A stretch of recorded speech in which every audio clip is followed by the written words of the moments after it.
Welcome to the 12th episode of the Pre-Health Purple Hawk podcast, brought to you by Pre-Health Advising at Hunter College. My name is Isaiah Keynes, And I'm Heike Greenberg. and it's our pleasure to welcome Rawlica Summer. Rawlica is a graduate of Hunter College's class of 2020, where she studied human biology and was a member of the Thomas Hunter Honors Program. She earned her Doctor of Medicine, or MD, and Masters of Public Health, or MPH, degrees from SUNY Downstate Health Sciences University, and she is currently a postgraduate Year 2 OB-GYN resident at SUNY Downstate and Kings County Hospital. Welcome to the podcast. Thank you. Yeah. So first off, I know you've heard this question many times, interviews, essays, so hopefully it's not too hard to answer, but what inspired you to pursue a career in medicine? Yeah, this question always makes me laugh because I've been averse to medicine for a very long time, until about, I want to say it was like the latter years of high school. I had actually just moved from Canada to America, and it kind of felt like I was starting scratch. I actually took some time to volunteer in a veteran's home, like one of the VA homes, I guess you can say, that's in the New York City system. And I actually thought it was a very rewarding experience to interact with veterans in that way, and more so a healthcare setting. I wasn't directly involved in their medical care. But still, I think just the environment was something that kind of piqued my interest. So I decided to try out the pre-med thing when I went to college, and I decided on Hunter College. And from there, it was really just my experiences. I did a lot of summer programs. One of them was the SCORE program. I don't know if that still exists, Oh, but wow. okay, yeah. Oh yeah, it Um, does exist. I does it I still did exist? it. Isaiah actually is involved in that, which is very, Picked very I was cute. a teaching fellow for it last summer. Yeah, it was fun. Nice. Good. So there was so much opportunities, especially like through Hunter, as you guys know, as everyone like watching knows, that I got involved in. I think Camille was super helpful in just bringing up opportunities and kind of pointing me in the right direction. And from there, it just kind of every single experience really reaffirmed my desire to serve others in a medical care setting.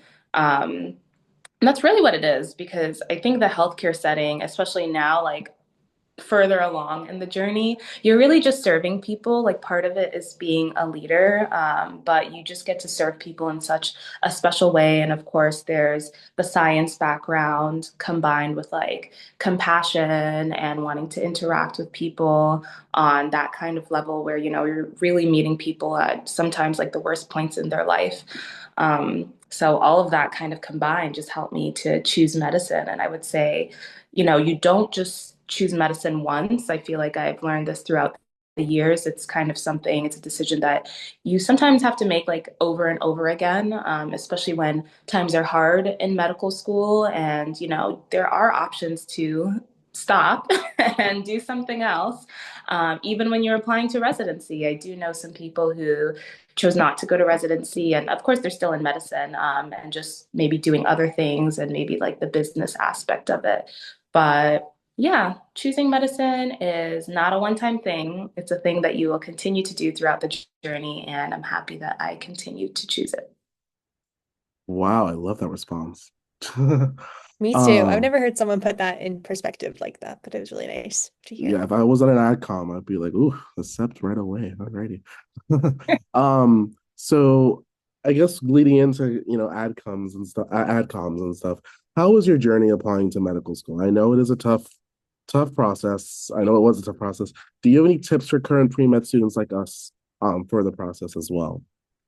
Yes, of course I do. I have so many things to say, but I'll try and keep it succinct. I'll talk about my journey first, because my journey was a little bit different in terms of like the non-traditional route, I guess you can say.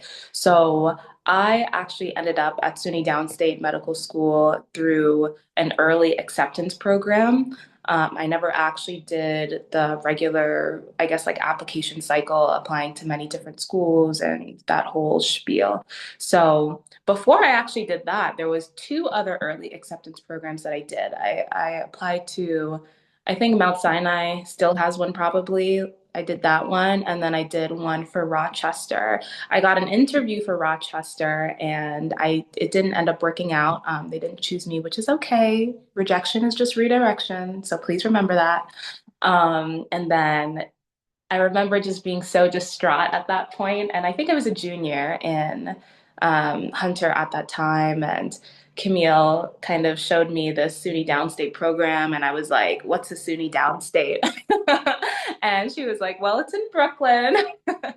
And she just really helped me and Nina as well. I know Nina's retired now, but they helped work with me for that application process. And I ended up getting in. Now, that program was a little bit different because you still had to take the MCAT to matriculate. You had to get a certain score. So there was a summer program that I did specifically studying for the MCAT. It was kind of like a boot camp amongst other things at Downstate. And I took the MCAT and I got the score to get in. And it was like, yay, I'm going to med school. And I think I found that out I want to say it was like September. It was the very beginning of senior year after I found out I got the score. And then I realized I was just going to kind of matriculate straight through. So I would say one, it's not an easy process, but never give up. I think one of the most helpful things I learned along the way, and I actually encourage everyone to apply to some of these early entrance programs. I feel like since I left Hunter, which was like 6 years ago, there's been a lot more programs that have like popped up. But I guess some of them you have to apply since you're like from high school. But I would just encourage everyone to apply because it puts you in that, I guess, scenario of what it would actually be like to apply to med school. You still have to get your letters of recommendation. You still have to write an essay. I've been using, I remember at that point, I was using the same essay and just like retailoring it over and over again and tailoring it to the things that I was applying to. And that essay is really your story and it's really shaped who you are. And hopefully it's an essay that kind of like captures who you are and why you want to do medicine. And once you have the first draft of that, honestly, you can just keep changing it and editing it and building on it for future applications. So it's totally fine if you don't get in, but I think just, shooting your shot and trying for something. And that way you already have the essay, you already have your letters of recommendation, your CV hopefully is like a little bit more up to date or resume, whichever. I think that's something that's really helpful as well. And then also, I think talking to people who did matriculate to the programs that you're interested in, I guess for people who are applying the regular cycle. I feel like every year, I don't know if we still do this, but like we post people and like where they go sometimes, like on the pre-health website. I think what you can do is reach out to those people, ask them. And I've had several people do this for me. They'll reach out and they'll be like, "Hey, I'm gonna interview with SUNY Downstate. Like, what are some things that the school is really passionate about? What are some things you think I should mention?"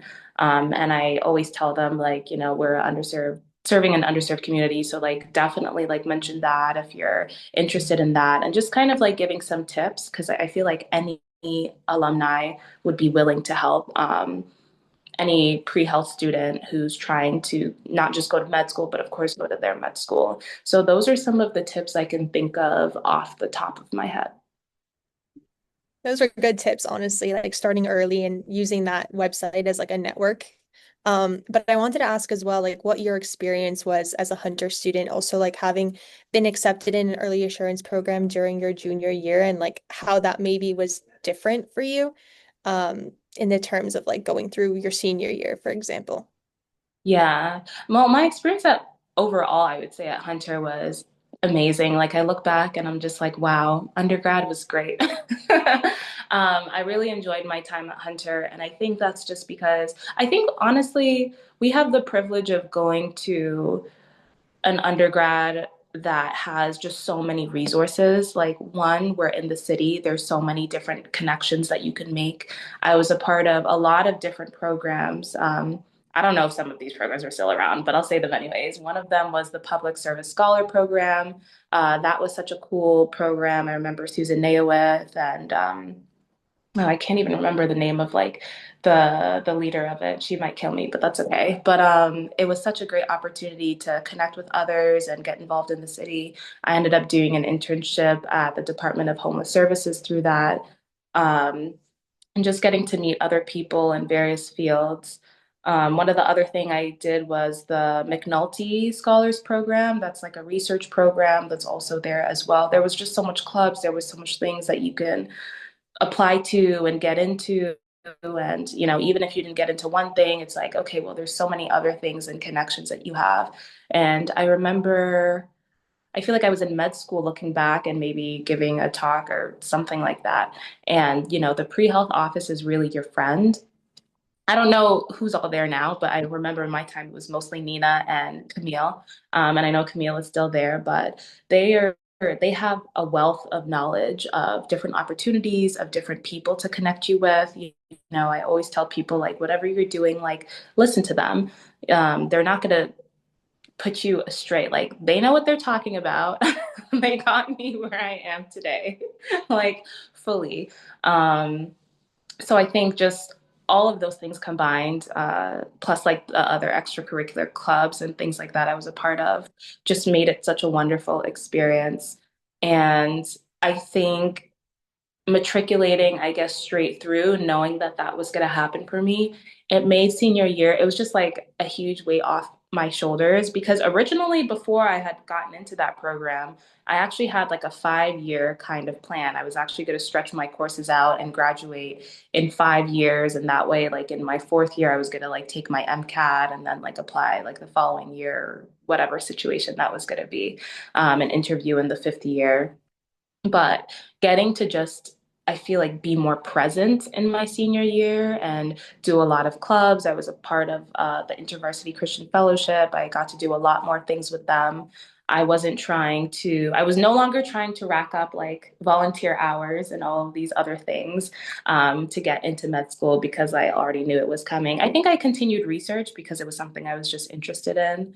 And I continued some other activities as well. But I think just knowing that that pressure was off, I got to be more present. And I wish that was something I was able to do honestly for most of undergrad. I felt like a large part of undergrad was, you know, you want to go to med school, so you have to do these things. And some of the things, I'm not going to lie, you like, and other things like biochemistry, like, don't really like this as much, but I still have to do it. And I think that if I can go back and change one thing, I would just encourage myself, despite doing all those things, just be more present because well, ideally, you only go to college once, and you only do undergrad once. Yes, ideally that's what happens. But also like how was your experience transitioning straight into medical school without those gap years that you had like intended on having? Yeah, Um, yeah. that's a good question. So, for me, I'm not gonna lie, it was a little bit, I wouldn't say challenging, but when I got to med school, I realized that most people, I think the average age was 24. And I think had like just turned 22 or something when I started med school. So most of my friends, if not all of my friends, were either a year or 2 years, or sometimes even more, like 3 years, 4 years, 5 years older than me. And I realized a lot of people took a year off and they had all of these different experiences, and whether it was like a master's abroad or something else, I think they were a little bit more mature in that way, and that I just kind of came straight out of undergrad and like, this is all I've ever known. Like some of them had like full-time jobs, some of them were other things prior to coming into medical school. Like one was like a nurse and one was whatever it is they were, like sometimes like not even in the medical field. Um, and I think that they just brought different perspectives from life that I just really didn't have yet. Because all I had known at that point was studying and just trying to like make it, and you know, you're focused on your goal. But at the same time, I don't think it made the experience harder for me. I think it was a little bit easier because, you know, some of them had been out of school for years, and it was now like coming back into like a study mode. Some of them had kids, and, you know, balancing that was a completely different scenario than like me. Like I was still like single, like not married, no kids at the time. And just being able to, hit the ground running, I will say, with kind of like everything that I had like just learned in undergrad. I thought that was pretty cool. I thought that was a blessing. Um, so I don't think I really struggled in that aspect. I think it was nice to go straight, but I think from the world standpoint of just having a little bit more maturity, I think I'm a mature person, but I think they just came with different experiences that kind of pushed them further along when it came to just all of us starting medical school at that particular time. Wow. Sorry, as I said. Um, so it seems that like it was definitely a transition for you to get to med school and definitely a journey. But now at this point in time, you got into med school. I'm sure you're celebrating, and I guess the main question I'm trying to ask is how was your medical school experience? It's that main point in the road that we're all trying to get to. So how was that experience? Yeah, I loved med school. I was just talking with a friend today. Like he's like, what? Shocked, I know. It was actually great. Well, I will say this. The med school that you go to can, I don't want to say make you or break you, but it can change your life for the good or for the worse, I guess.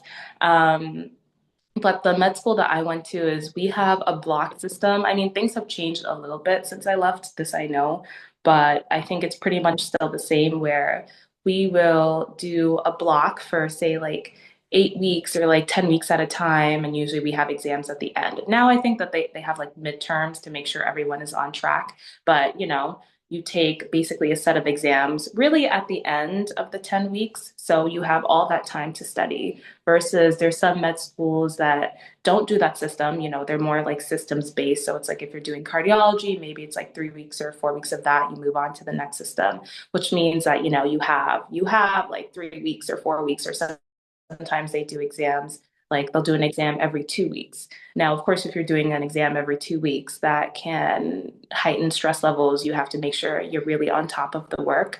I really liked our block system because it allowed for life to happen. Like I said, people had kids. Sometimes, their kid is sick and their primary focus is like taking care of their kid.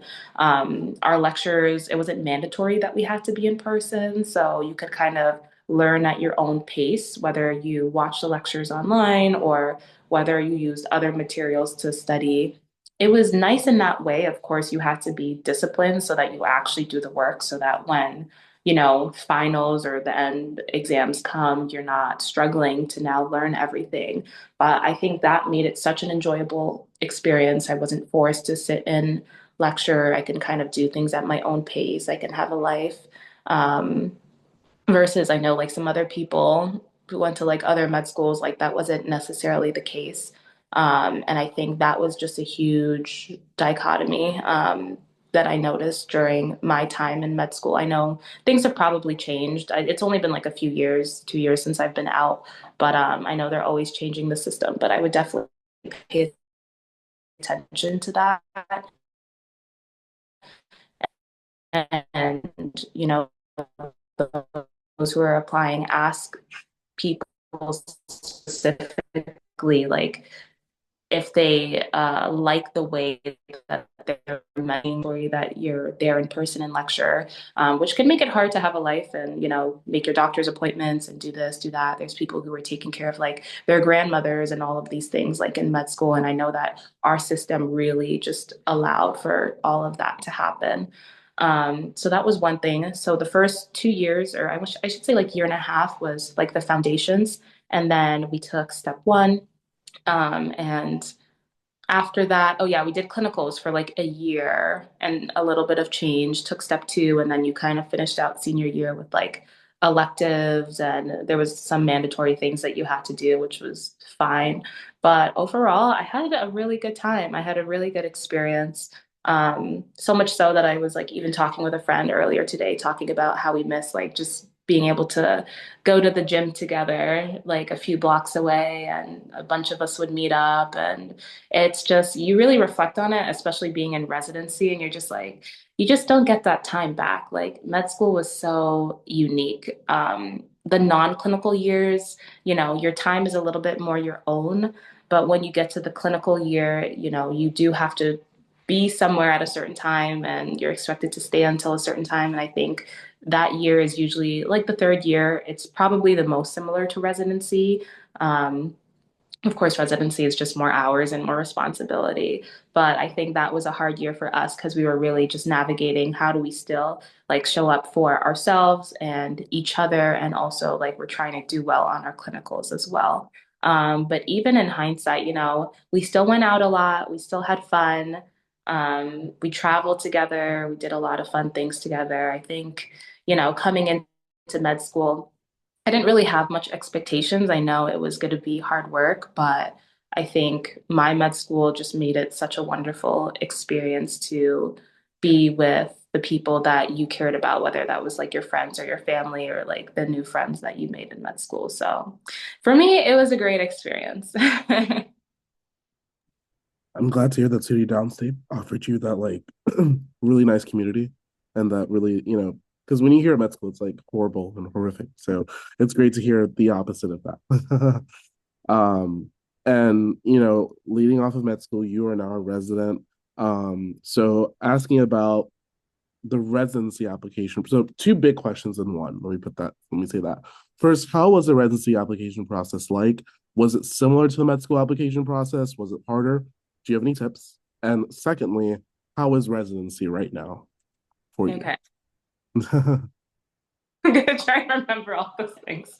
Well, I think so. I mean, I know I kind of like skipped out on like the regular med school application process, but residency application process is pretty much like that, if not the same thing, where you're writing an essay again.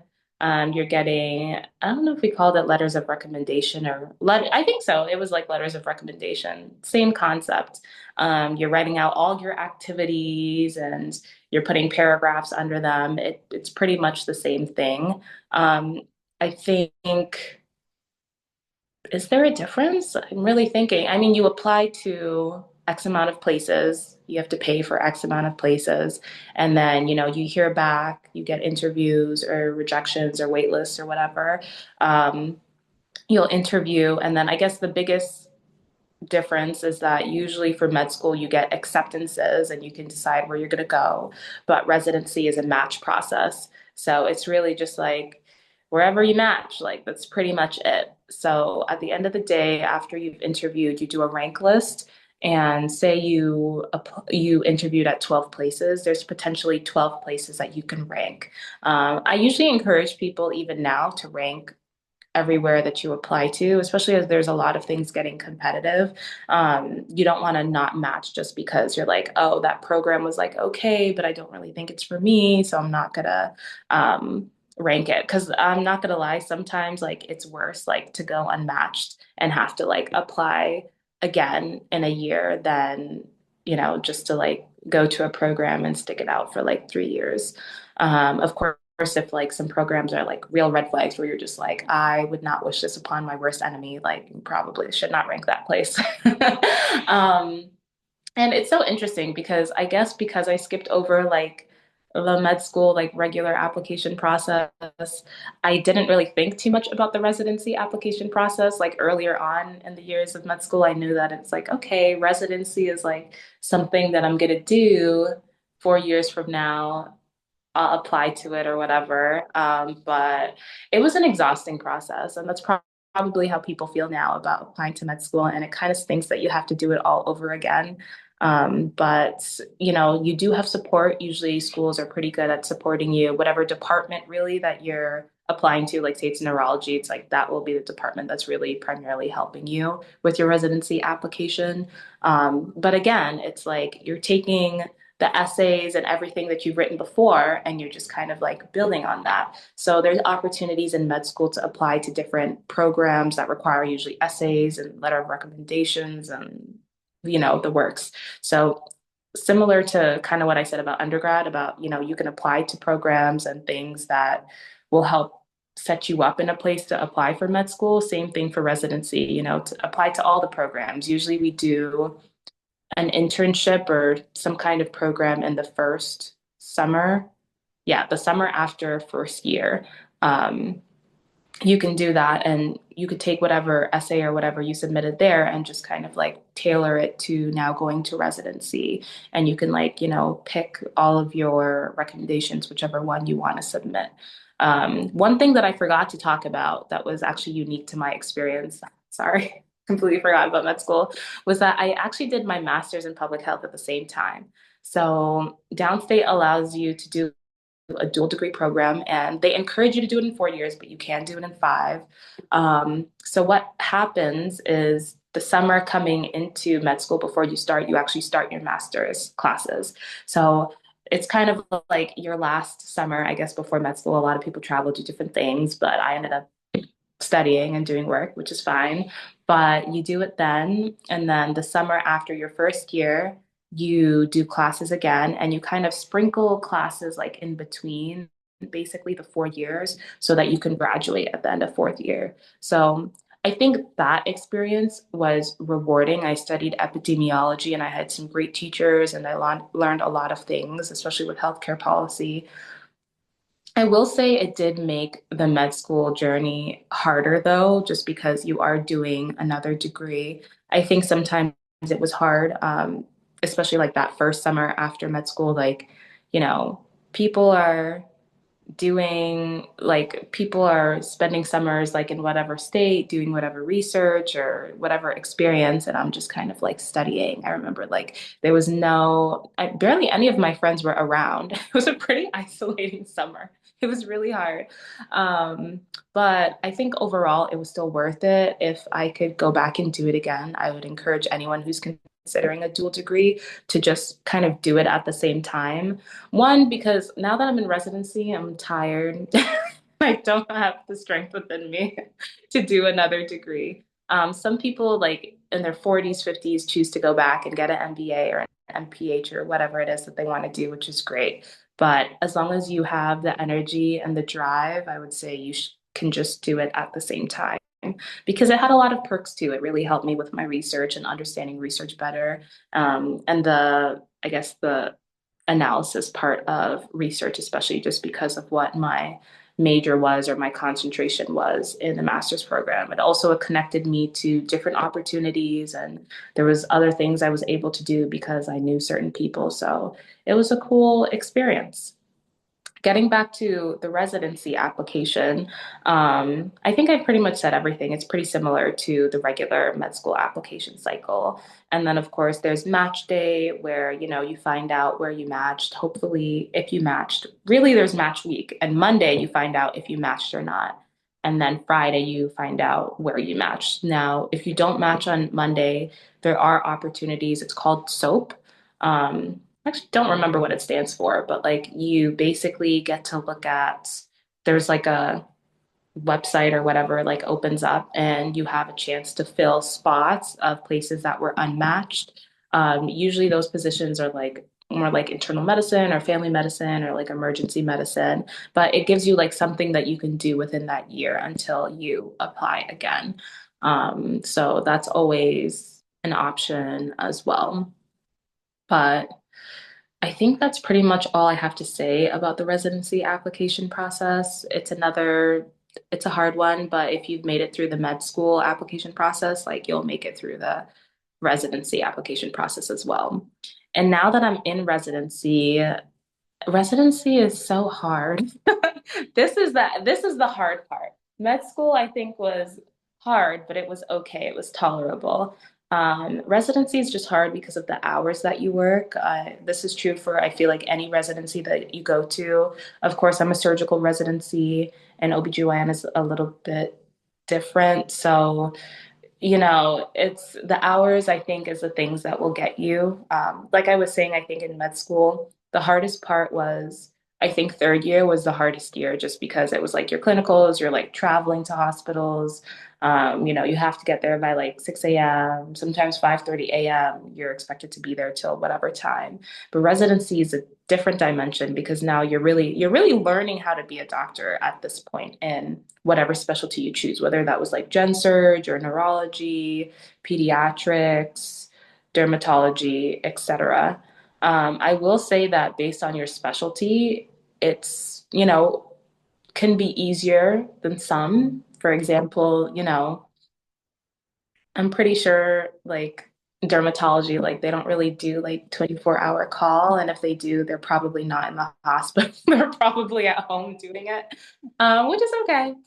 But, for their clinic hours, it's more like 9 to 5 and things like that. They don't do necessarily like 12-hour shifts. A lot of residency programs have like a first year where you do like maybe IM or gen surge or something. Like I know anesthesia, they'll either do a year of IM or general surgery before they like start their anesthesia kind of like core years.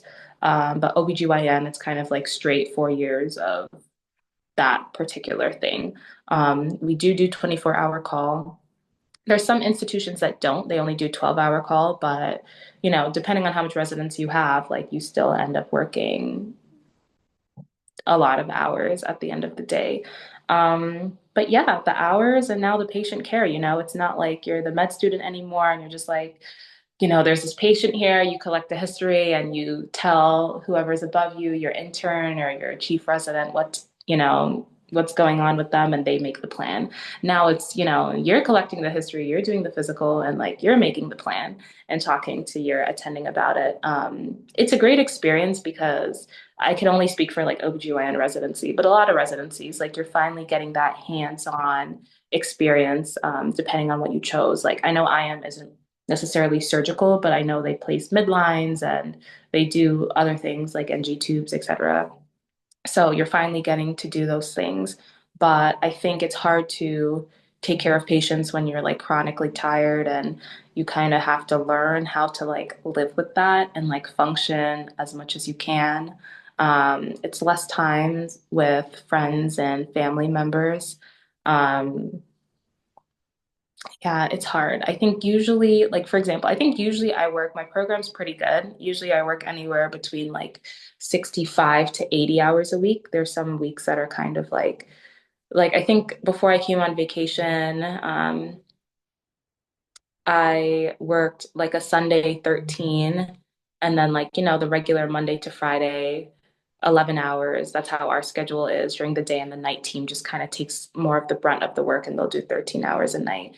And then like I finished the week the Saturday with like a 24. So I'm sure you add that up and it's like probably a little bit over 80.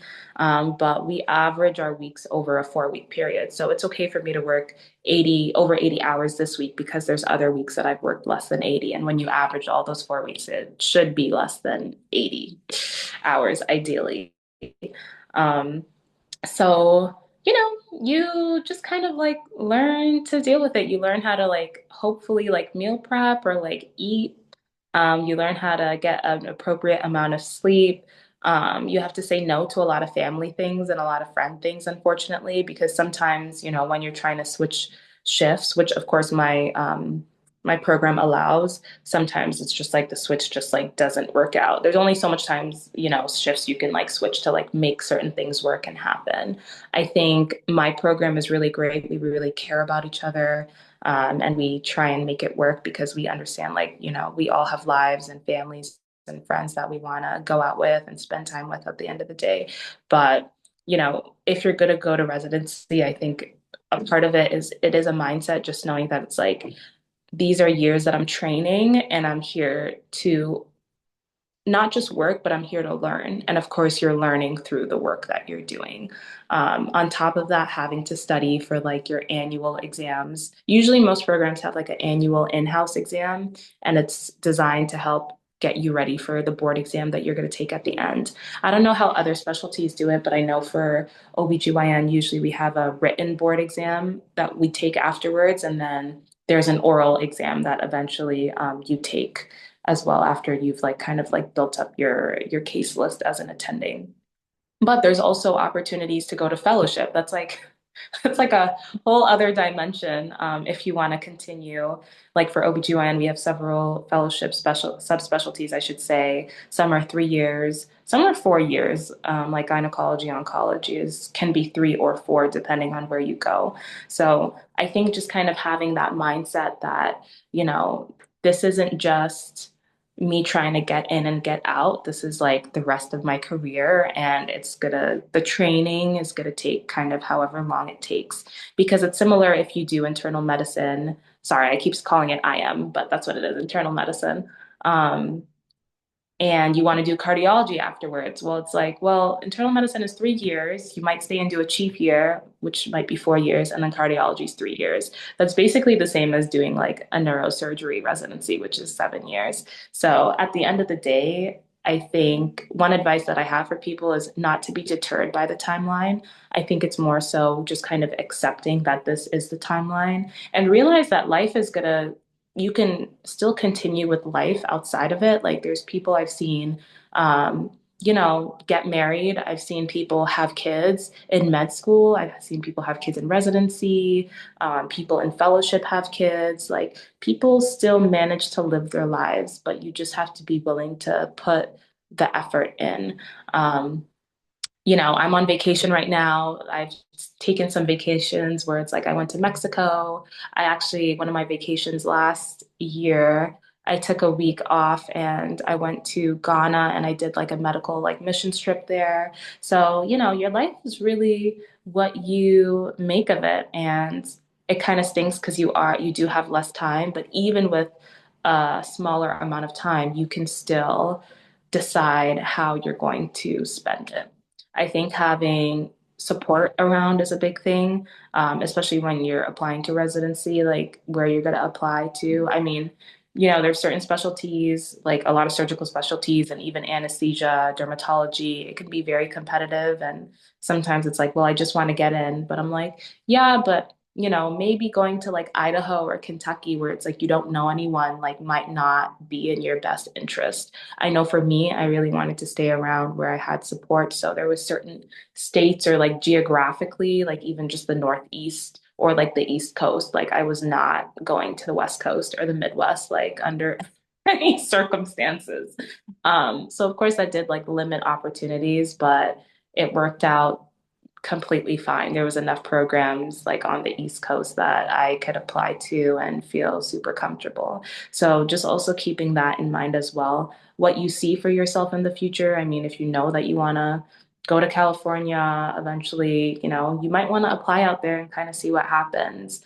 The world really is your oyster. I know people say that, but I'm just like, honestly, you can do anything that you want to do, anything that you want to go for. Like, I always encourage people to go for it, especially when you finish residency and you become an attending. I mean, unless you decide to go to fellowship, you'll become an attending after that. There's so many job opportunities. And I know right now, especially for OB-GYN, like the job market is amazing. Like there's so many opportunities to get paid well and to do what you want and have like work-life balance. So overall residency thus far is a good experience. I just wish I didn't work as much. If I could change, Yeah, it would be to work less hours. But then I might for be sure. 5 years and not 4. So I'm okay with that.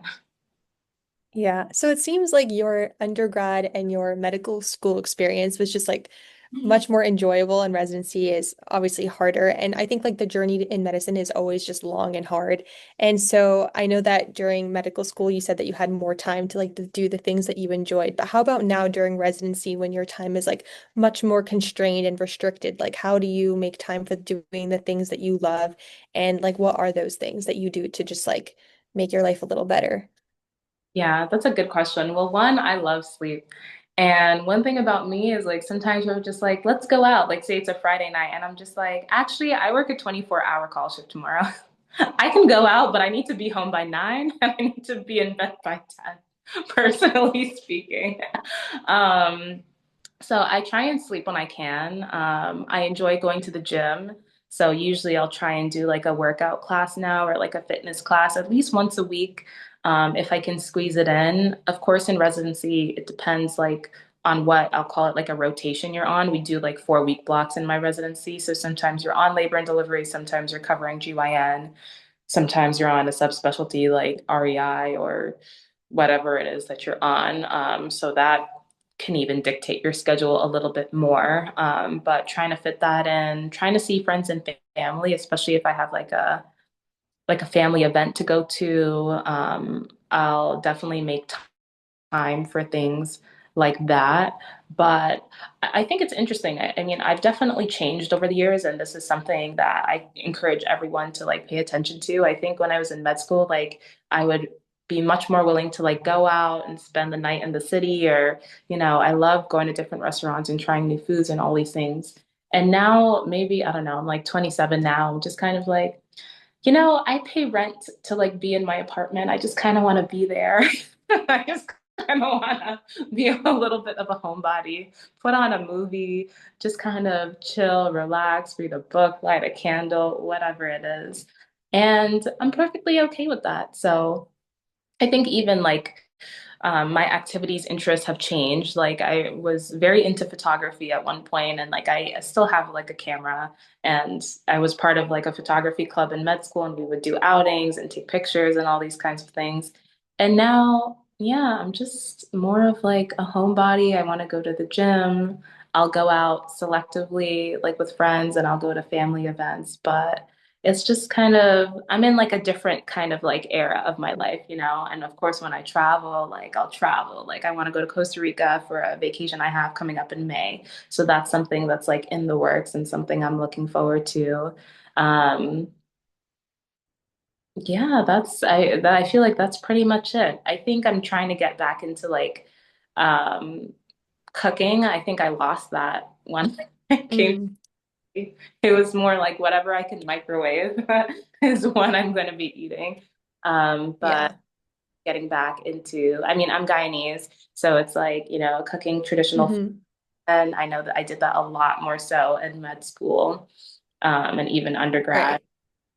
even baking. And I have just completely lost that coming to residency. So I'm going to try and get Yeah. things. But I think part of residency is knowing who you are, and it's kind of like watching yourself evolve over time and accepting that, I'm probably not the same person I was as I came into med school, as I left med school. Even I'm thinking about the person that I was like at the beginning of residency and the end of first year, and like who I'm becoming now. And it is a little bit different. I haven't changed completely, but I think there's a level of acceptance you kind of have to have at each stage, knowing, Yeah, for sure. having grace for yourself, how much you're able to do, and going from there. And what about like after residency? Do you have any plans or any final tips that you would like to give pre-medical students like us that, Aw, from your experience? I know we asked for tips before, but just like a one line final or like the biggest tip that you have. okay.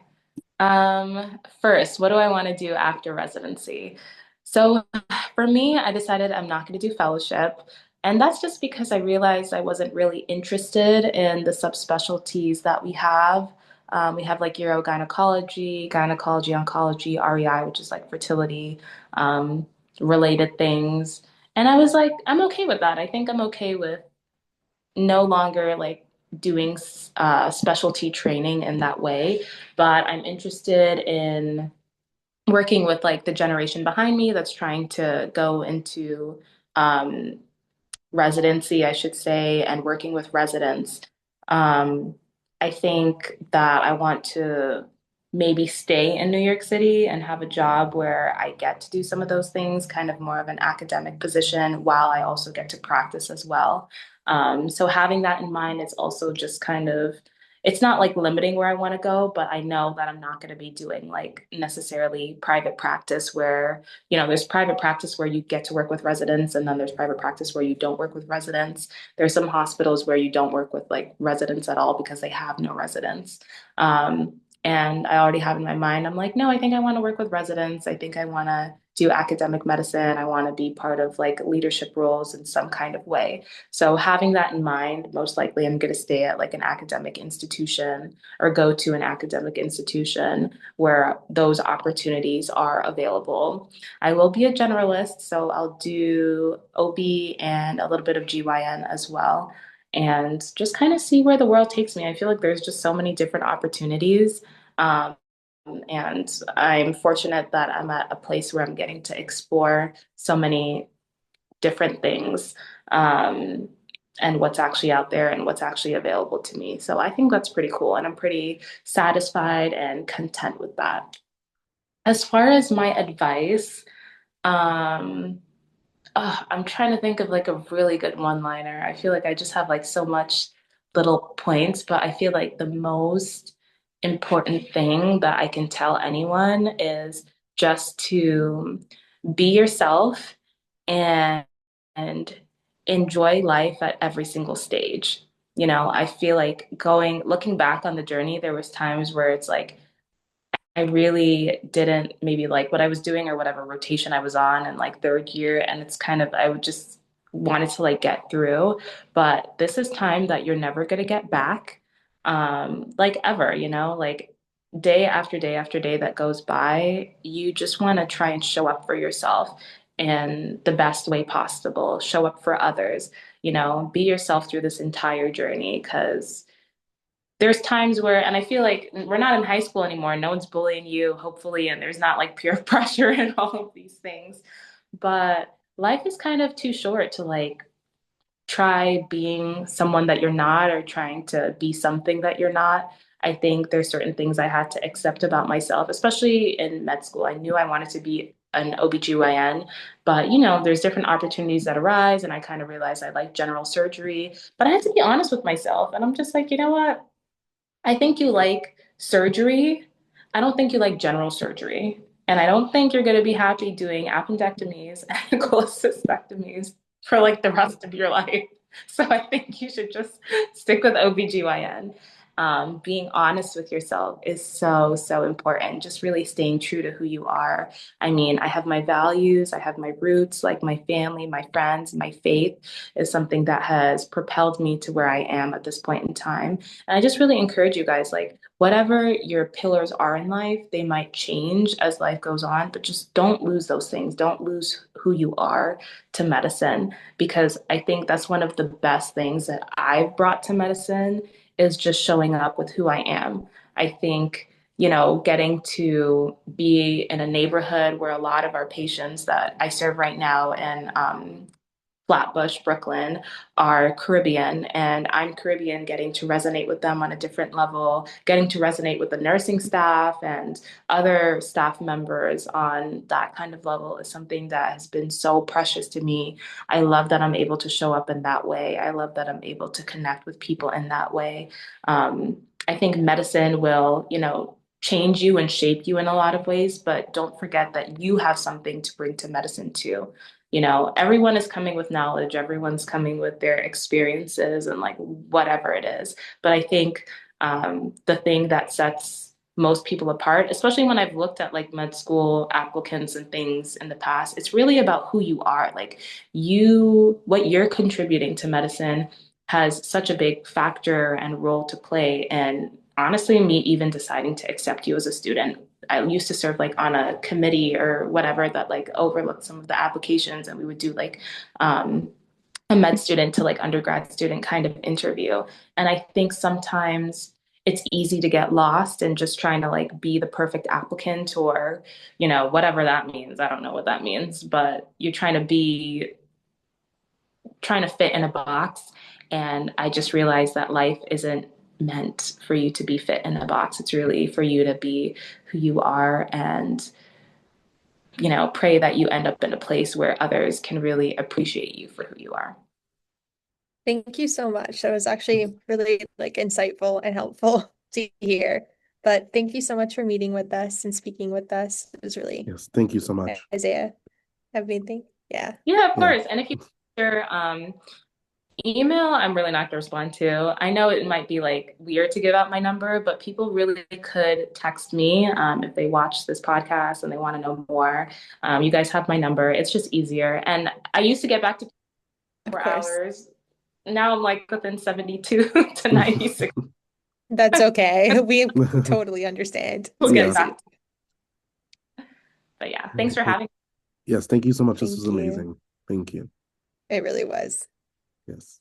All right. Well, best of luck with all your with residency, of course. I know that's going to be tough, but you're going to finish it out, and best of luck with everything in your future overall. you guys too. Thank you. Bye.